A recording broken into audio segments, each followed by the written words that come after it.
Cubic classes के YouTube channel पर स्वागत करता हूं। आज हम लोग यूपीपी के रिगार्डिंग मॉडर्न हिस्ट्री का क्लास देखने आए हैं। ऐसे ओवरऑल पूरी हिस्ट्री का क्लास हम लोग करेंगे और ख़ास तौर से उन क्वेश्चनों पर फोकस करेंगे जो यूपीपी के लिए टू द पॉइंट फोकस होता है।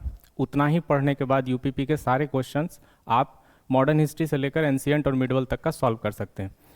एक ओवरऑल इंट्रोडक्शन वीडियो आज हम आपको दे रहे हैं जिसमें हिस्ट्री के कौन कौन से टॉपिक हमें फोकस करने होते हैं उन सब पे वार्तालाप होगी, उन सब पे डिस्कस होगा और उन्हीं सब पॉइंट्स को हम लोग आज डिस्कस करेंगे यहाँ पर और देखेंगे। ठीक है, तो सबसे पहले हम लोग मॉडर्न हिस्ट्री के एंशिएंट में जितने भी टॉपिक आपको पढ़ने हैं वो एंशिएंट हिस्ट्री के कुछ इंपॉर्टेंट होंगे, दूसरा मिडवल होगा,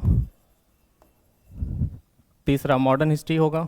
अब इसमें मॉडर्न हिस्ट्री के क्वेश्चन आजकल के समय के स्टेट एग्ज़ाम में ज़्यादा वेटेज रखता है, जिसके कारण हमें मॉडर्न हिस्ट्री को ज़्यादा अच्छे तरीके से करने की आवश्यकता होगी। अच्छा, ठीक है। जैसे एंशिएंट हिस्ट्री को हम लोग प्राचीन इतिहास के नाम से जानते हैं। प्राचीन इतिहास के क्वेश्चन बहुत सारे परीक्षाओं में आते हैं। मिडवल के तो कम प्रश्न होने लगे हैं, लेकिन इनको भी पढ़ना आवश्यक है। मध्यकालीन इतिहास इसको बोलते हैं। मध्यकालीन के बाद आधुनिक इतिहास सबसे अधिक, अभी के समय में आप देखेंगे तो आधुनिक इतिहास के प्रश्न आपको सबसे अधिक मिलेंगे। तो आज हम आपको आधुनिक इतिहास के स्पेशली मॉडर्न हिस्ट्री के स्पेशली कुछ ऐसे टॉपिक्स बताएंगे जिनको कि हम लोग स्पेशली तरीके से यूपीपी में टू द पॉइंट पढ़ के सारे क्वेश्चन मॉडर्न हिस्ट्री के क्रैक कर सकते हैं। जिसमें सबसे स्टार्टिंग से देखेंगे तो कुछ इतिहासकारों के किताबों के अनुसार आप देखेंगे तो एनसीईआरटी में अलग है, परीक्षावाड़ी में अलग है, घटना चक्र में अलग है, और भी स्पेक्ट्रम और जितने भी रमेश चंद्रा विपिन चंद्रा के जो बुक्स हैं उनमें अलग अलग टाइम ड्यूरेशन मॉडर्न हिस्ट्री के लिए दिया गया है। हम लोग स्टार्ट करेंगे 1600 से, जब ईस्ट इंडिया कंपनी आएगी तब से लेकर हम लोग को यहाँ से स्टार्ट करना है। ऐसे बहुत सारे किताबों में 1857 से भी आधुनिक 1857 से भी हम लोग का 1857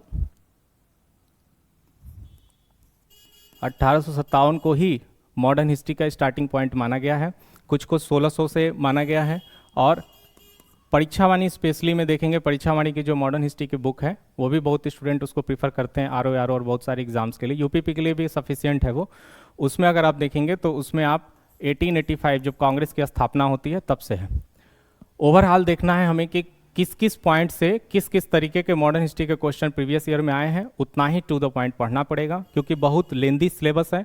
लेकिन उतना ज़्यादा डिटेल में जाकर कोई भी क्वेश्चन यूपीपी में नहीं आता है, इसलिए आपको स्टैटिकल जीके की तरह एक टू द पॉइंट आपको पूरे बिंदुओं को एक तरह से पढ़ते हुए जाना है। आधुनिक इतिहास में उतनी ही बातें यहाँ पर होंगी। तो एक इंट्रोडक्शन वीडियो के लिए हम आपको 1885 से 1885 के बाद का टोटल डिटेल हम आपको बताते हैं एक ओवरऑल एक पैकेज के रूप में, और एक एक चैप्टर्स को करके नेक्स्ट क्लास से हम लोग करेंगे। 1885 में सबसे पहले हम लोग देखेंगे कांग्रेस की स्थापना। कांग्रेस की स्थापना किसने की? कांग्रेस की स्थापना करने के बाद इनके प्रमुख जो 4 शुरुआती मीटिंग हुई है, शुरुआती अधिवेशन हुआ है, उसके अध्यक्ष कौन थे, कौन सा स्थान था, उसमें सबसे पहला मुस्लिम अध्यक्ष कौन था, उसमें सबसे पहली महिला अध्यक्ष कौन थी, और किस स्थान पे कौन महत्वपूर्ण प्रस्ताव को रखा गया है, इसी अधिवेशन वाले टॉपिक में आपको समझना है। यूपीपी में इतना ही क्वेश्चन अधिवेशन से आता है, इससे ज़्यादा प्रश्न आपको कांग्रेस की स्थापना में नहीं समझना है। कांग्रेस की स्थापना के बाद जब आप आगे आएंगे तो कुछ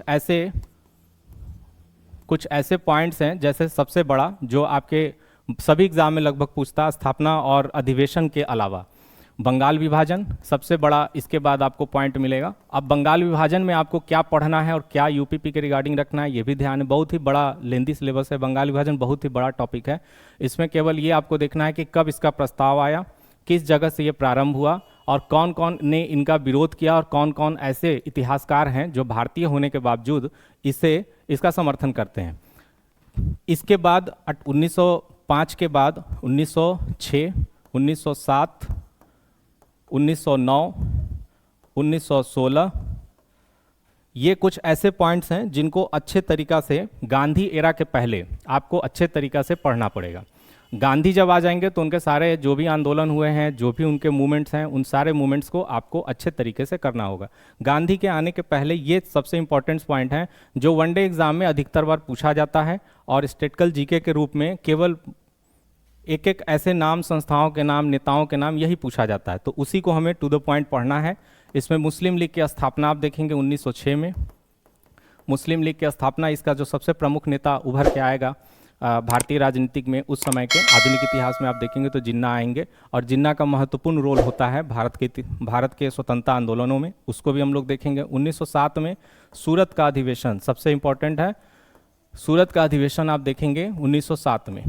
सूरत अधिवेशन में दो टाइप के दल बन जाएंगे, एक गरम दल और एक नरम दल। इस गरम दल और नरम दल से प्रश्न आया हुआ है, गरम दल से ज़्यादा क्वेश्चन आता है। उसका रीजन यह है कि गरम दल के कौन प्रमुख नेता हैं, निम्नलिखित में से कौन प्रमुख नेता गरम दल के हैं, इस तरह के प्रश्न पूछा जाता है, जिसमें 4 नाम आपको याद रखने हैं। 3 तो ऐसी तरह ट्रिक से लोग याद कर लेते हैं, विपिन चंद्र पाल, लाला लाजपत राय, अरविंद घोष और बाल गंगाधर तिलक। इसी को शॉर्ट फॉर्म में आप देखेंगे बहुत जगह पढ़ाया भी जाता है, लिखाया भी जाता है कि बाल लाल पाल। तो बाल लाल पाल तो ऊपर हो गए, अरविंद घोष एक चौथा नाम आपको याद रखना है। ये 4 ऐसे प्रमुख नेता थे जो 1907 के सूरत अधिवेशन के बाद भारतीय राजनीतिक पृष्ठभूमि पर उभर के आए थे, जिनका एक स्वभाव कहा जाता है कि उग्र था, इसलिए इनको नाम, इनकी पार्टी और इनके विचारधारा को गरम दल के नाम से जाना जाता है। नरम दल में वो सारे प्रमुख नेता होंगे जो इसके पहले कांग्रेस की स्थापना की हैं, कांग्रेस की स्थापना के साथ जुड़े रहे हैं, शिष्टमंडल, प्रतिवेदन, आवेदन, इन सब माध्यमों से ब्रिटिश सरकार के सामने अपनी सारे बातों को रखते थे। उनको हम नरम दल में जानते हैं, जैसे सुरेंद्रनाथ बनर्जी हो गया, भूमेश चंद्र बनर्जी हो गया, दादा भाई नौरोजी हो गया, जीपी मेहता हो गए और बदरुद्दीन तैजी हो गए। इन सब के बारे में आपको नरम दल में पढ़ना होगा। इसके बाद जब 1909 में आएंगे तो सबसे मॉडर्न हिस्ट्री का स्टार्टिंग में, सबसे शुरुआत में सबसे महत्वपूर्ण पॉइंट आपको देखने को मिलेगा 1909 में। ये आप पॉलिटी में भी पढ़ेंगे तो वहाँ भी आपको ये टॉपिक मिलेगा। कुछ ऐसे टॉपिक्स हैं मॉडर्न हिस्ट्री में, आने वाले समय में 3-4 टॉपिक ऐसे देखेंगे आप जो पॉलिटी में भी आपको देखने को मिलेगा। जैसे 1909 में मॉन्टेस्क्यू चेम्सफोर्ड सुधार, मार्ले मिंटो सुधार अधिनियम। मार्ले उस समय का भारत का वायसराय और मिंटो भारत का सचिव था, जिसके नाम पर अधिनियम बनाया गया और उन्हीं के नाम पर इस अधिनियम का नाम रख दिया गया, मार्ले मिंटो सुधार अधिनियम 1909 का। इसमें सबसे महत्वपूर्ण क्या आपको पढ़ना है, इसमें सबसे पहली बार सांप्रदायिक प्रतिनिधित्व प्रणाली लाई गई थी, जिसमें कि धर्म के आधार पर वोटिंग सिस्टम रखा गया था, धर्म के आधार पर मताधिकार का अधिकार दिया गया था, जिसकी मांग जिन्ना की पार्टी मुस्लिम लीग 1906 से कर रही थी। तो एक तरह से कह सकते हैं कि मुस्लिम लीग की मांग को मार्ले मिंटो सुधार अधिनियम में माना गया था, जो कि पहला अंग्रेजों का फूट डालो राज करो की नीति का सबसे पहला एग्जाम्पल था। तो इसे भी हमने, इसमें बहुत सारे पॉइंट्स होंगे और भी पॉइंट्स होंगे, उसको देखेंगे जो मुस्लिम वर्ग को ध्यान में रखकर ब्रिटिश सरकार के द्वारा उपलब्ध कराए गए प्रावधान होंगे। 1916 में इसके बाद इंपॉर्टेंट्स आएंगे। 1916 में लखनऊ समझौता होगा, जिसमें पहली बार कांग्रेस, जो उस समय भारतीय राष्ट्रीय कांग्रेस के नाम से सबसे बड़े, भारत के सबसे बड़े वर्गों का प्रतिनिधित्व करने वाली एक संस्था थी, उसके साथ, कांग्रेस के साथ सबसे पहली बार मुस्लिम लीग 1916 में लखनऊ में बैठकर समझौता करेगी, जिसको लखनऊ पैक्ट या लखनऊ समझौता के नाम से जानते हैं। इसमें 2 प्रयास स्टैटिस्टिकल जीके में पूछा जाता है वनडे एग्जाम में, किसके प्रयास से मुस्लिम लीग और कांग्रेस के द्वारा लखनऊ समझौता हुआ था। इसमें 2 लोगों का नाम पूछा जाता है, किन के प्रयास से हुआ था। तो आपको 2 नाम याद रखना है, एक बाल गंगाधर तिलक और एक एनी बेसेंट। एनी बेसेंट के सापेक्ष आपको और भी चीज़ें यहीं पे याद रखनी है। 1916 के बाद एनी बेसेंट पहली महिला अध्यक्ष होगी जो कांग्रेस का प्रतिनिधित्व करेगी 1917 में, यानी एनी बेसेंट 1917 में पहली बार महिला अध्यक्ष बनेंगी। उसके बाद 1917 के बाद जैसे ही आप एंट्री मारते हैं तो मॉडर्न हिस्ट्री में ऑटोमेटिक हम लोग को पढ़ना पड़ जाता है क्या, गांधी के जितने भी आंदोलन हुए हैं, और गांधी की एंट्री यहीं से होती है। 9 जनवरी 1915 को गांधी का भारत में आगमन हुआ था, लेकिन शुरुआत में उनके द्वारा कोई आंदोलन देखने को नहीं मिलता है। 1917 का आंदोलन से स्टार्ट होता है, 1917 चंपारण। उसके पहले आपको गांधी का कोई व्यक्तित्व नहीं दिखेगा। एक प्रश्न एक जगह आया था एसएससी के एग्जाम में, पूरा डिटेल मुझे याद नहीं आ रहा, लेकिन एसएससी के एग्जाम में आया था कि सबसे पहली बार कांग्रेस में गांधी कब शामिल हुए थे या सदस्यता लिया था। तो 1901 आपको याद रखना, यहीं पे आपको बता दे रहा हूँ कि 1901 में गांधी ने एक बार आए थे और गांधी ने कांग्रेस की सदस्यता ली थी, लेकिन उनको कांग्रेस की कार्यप्रणाली अच्छी नहीं लगी थी, उसके बाद वो चले गए थे साउथ अफ्रीका। अब आएंगे 9 जनवरी 1915 को। उसके बाद उनके राजनीतिक गुरु गोपाल कृष्ण गोखले के द्वारा उनको सलाह दिया जाएगा और सिफारिश की जाएगी लोगों के द्वारा कि हमारे यहाँ आकर हमारे जो समस्याएं उनको सुना जाए। उसके लिए गोपाल कृष्ण गोखले उनसे निवेदन करते हैं कि पहले वो भारत को देखें। तो ये आप जो टाइम डिफरेंस देखते हैं 1915 से 1917, 2 साल का, वो भारत भ्रमण पे रहते हैं, भारत के सारी चीज़ों को देखते हैं, समझते हैं, यहाँ के समस्याओं को समझते हैं। उसके बाद राजीव कुमार शुक्ला के द्वारा सबसे पहला आपको यहाँ पर पढ़ना है चंपारण सत्याग्रह। चंपारण सत्याग्रह जो है वो गांधी के द्वारा सबसे पहला सफल सत्याग्रह था। सफल सत्याग्रह भारत में चंपारण सत्याग्रह 1917 में। चंपारण क्षेत्र है बिहार का, पूर्वी बिहार में ये पड़ता है, आज भी है।